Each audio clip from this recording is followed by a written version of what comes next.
Communication is about more than words. Hi, I'm DJ from Rainbow Dragon Digital, and today we're going to talk about all the things that you don't think about when it comes to communication.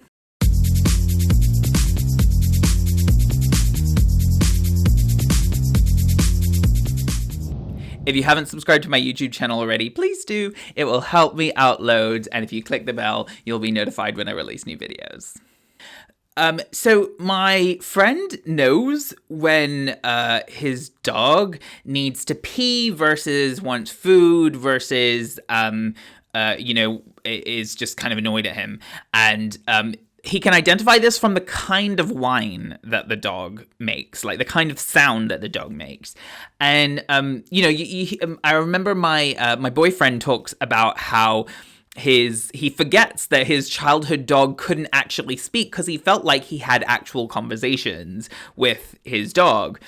And, a parent can know from the crying sound of their baby whether that baby's hungry or whether they're tired or whether they're uncomfortable in some way.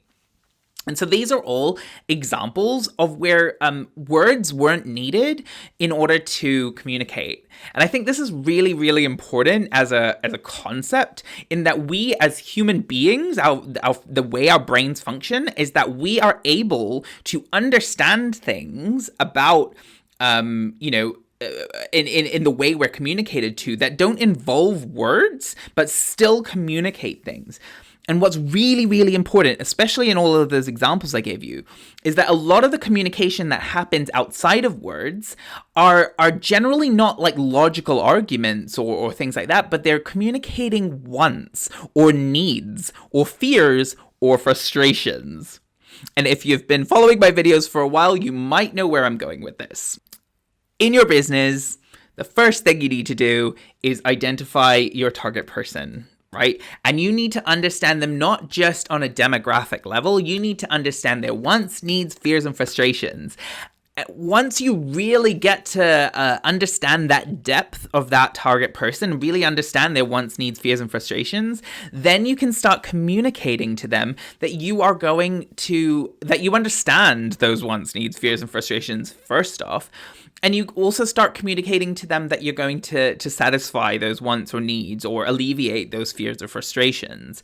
And the communication of that isn't just about the words you use. It's often about the way you use words. It's also about the way you communicate, but it's also your actions. It's also the things that you're not even conscious of that you do.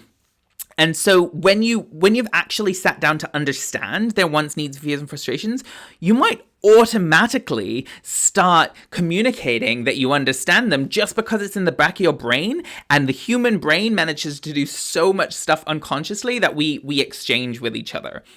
So spend that time understanding the wants, needs, fears, and frustrations, and you'll start communicating on this other level that's not quite just about the words that you use. If you want some help with your target person, feel free to shoot me an email. I can send you over the target person builder that I use. I've found a lot of my clients get a lot out of doing that exercise and really starting to get to grips with the deeper sense of who their target person is.